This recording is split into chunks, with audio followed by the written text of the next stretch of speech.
Hello guys, स्वागत है आपका अमृता कुजीन में। जब भी कभी आपको किचन में जाने का मन ना हो या फिर काम से मन चुराने का मन हो और कुछ टेस्टी भी खाने का मन हो तो इस रेसिपी को ज़रूर ट्राई कीजिए। आप इसे कुछ ही मिनटों में बना सकते हैं, खाने में बहुत ही टेस्टी लगता है। मैं आपके साथ सोयाबीन तहरी रेसिपी शेयर कर रही हूँ, तो एक बार ज़रूर ट्राई कीजिए। अगर ये वीडियो हेल्पफुल लगेगा तो प्लीज़ लाइक कीजिएगा, चैनल को सब्सक्राइब कर लीजिएगा, बेल आइकन को प्रेस कर लीजिएगा जिससे हमारे वीडियो के नोटिफिकेशन आप तक पहुँचे। तो चलिए रेसिपी बनाना हम शुरू करते हैं। सबसे पहले हमें गैस पे चढ़ा देना है कढ़ाई को और इसमें डाल देना है पानी। बहुत ज़्यादा नहीं, हमें एक गिलास ही इसमें पानी डालना है। पानी को हमें अच्छे से गर्म होने देना है। तो देख सकते हैं पानी गर्म हो चुका है, तो इसमें डाल देना है 45 ग्राम सोया बड़ी। 10 वाला पैकेट रहता है ना, उसे ही डालना है। और इसे हमें 4 से 5 मिनट के लिए पका लेना है हाई फ्लेम पे। तो देख सकते हैं 5 मिनट हो चुका है, ये अच्छे से कुक हो चुका है। तो गैस का फ्लेम ऑफ कर कर इसे अच्छे से धोकर पानी निचोड़ लेना है। वापस हमें कढ़ाई में डाल देना है 1 चम्मच तेल। तेल को हमें अच्छे से गर्म होने देना है। तेल अच्छे से गर्म हो चुका है, तो अभी हमें इसमें सोया बड़ी को डालकर हल्का भून लेना है। सोया बड़ी को भूनने से इसका टेस्ट काफ़ी बढ़िया आता है, तो इसे भूने ज़रूर, तभी ये रेसिपी काफ़ी बढ़िया लगेगा। हमें इसे चलाते हुए भूनना है। 2 से 3 मिनट में ये अच्छे से भून जाता है। थोड़े थोड़े देर में हमें इसे स्टर कर लेना है। तो आप देख सकते हैं इसका कलर जो है हल्का चेंज हो चुका है। थोड़ी देर के लिए और हमें इसे भून लेना है। तो आप इसका कलर देख सकते हैं काफ़ी चेंज हो चुका है, ये भून चुका है। तो अभी हमें इसे कढ़ाई से निकाल लेना है। वापस हमें कढ़ाई में डाल देना है तेल। आप जो भी तेल खाते हैं उस तेल में इस रेसिपी को बना सकते हैं। मैं सरसों के तेल में इस रेसिपी को बना रही हूँ। हमें 2 चम्मच सरसों का तेल डालना है। इसे हमें अच्छे से गर्म होने देना है। तो देख सकते हैं तेल अच्छे से गर्म हो चुका है। तो अभी हमें इसमें डाल देना है आधा चम्मच जीरा, छोटी वाली चम्मच से। जीरा को ब्राउन होने देना है। तो देख सकते हैं जीरा ब्राउन हो चुका है। तो अभी हमें इसमें डाल देना है थोड़ा सा दालचीनी का टुकड़ा और एक तेज़पत्ता, और इसे हमें चलाकर हल्का भून लेना है। दालचीनी का फ्लेवर बहुत ही बढ़िया आता है, तो दालचीनी को ज़रूर डालें।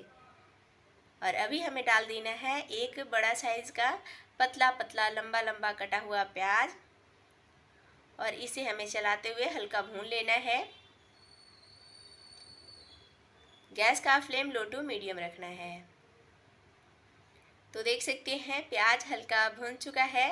तो अभी हमें इसमें डाल देना है एक आलू मीडियम साइज़ का। इसे छील कर टुकड़ों में काट कर डाल लेना है, और इसे हमें चलाते हुए भूनना है। आलू को अच्छे से भूनना है। आलू को अच्छे से भूनिएगा तभी ये रेसिपी काफ़ी बढ़िया लगता है। तो हमें थोड़े थोड़े देर में चलाना है।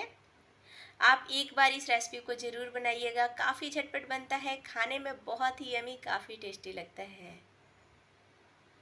तो आप देख सकते हैं प्याज का कलर चेंज हो चुका है, आलू भी अच्छे से भून चुका है। तो अभी हमें इसमें डाल देना है 2 बीच से कटा हुआ हरा मिर्च। अगर आपको ज़्यादा तीखा पसंद है तो ज़्यादा भी डाल सकते हैं। एक बारीक कटा हुआ टमाटर। अभी हमें गैस का फ्लेम लो कर लेना है और इसमें मसाले डाल लेना है। सारे मसाले छोटे वाले चम्मच से है। आधा चम्मच हल्दी पाउडर, आधा चम्मच काश्मीरी लाल मिर्च पाउडर, 1/4 चम्मच काली मिर्च पाउडर,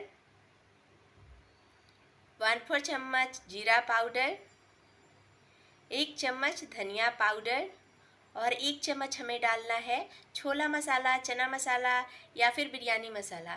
तो मैं डाल रही हूँ छोला मसाला 1 चम्मच। आप कुछ भी डाल सकते हैं, इससे टेस्ट बहुत ही बढ़िया आता है। और अभी हमें इसे चला लेना है।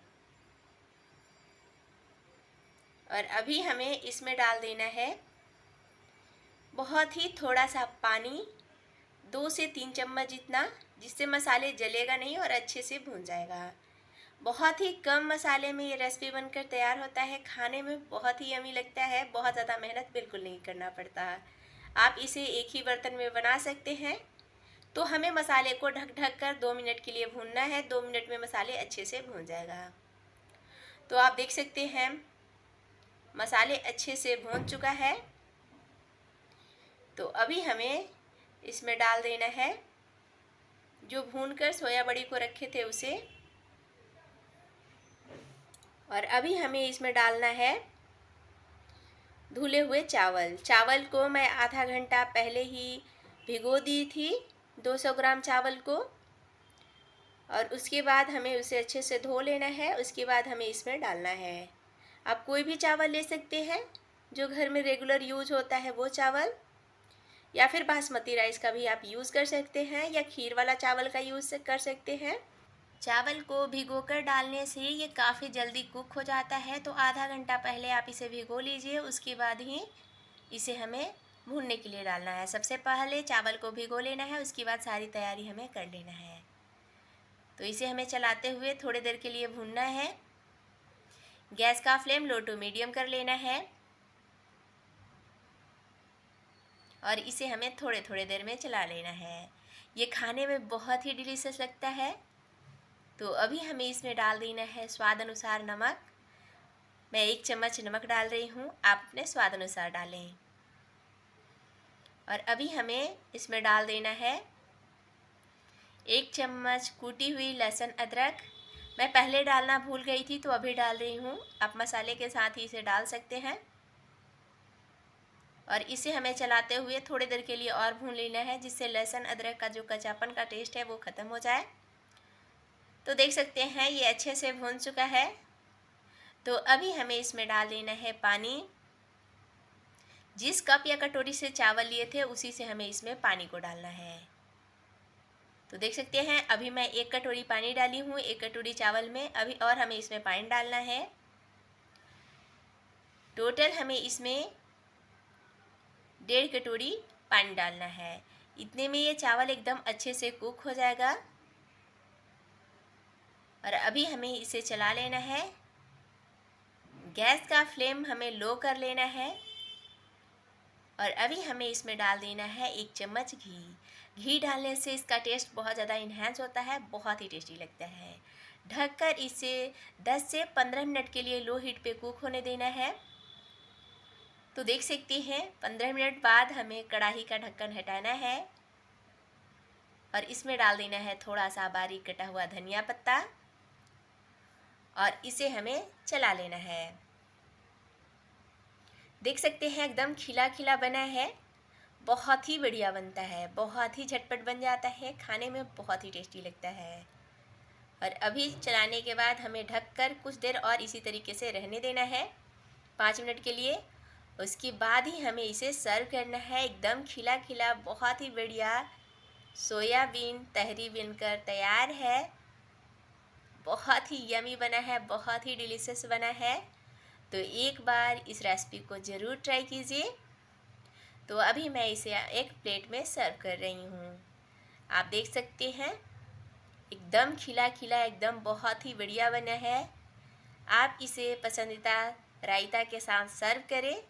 अगर ये वीडियो आपको हेल्पफुल लगेगा तो प्लीज़ लाइक कीजिएगा, चैनल को सब्सक्राइब कर लीजिएगा, अपने फैमिली फ्रेंड के साथ शेयर ज़रूर कीजिएगा।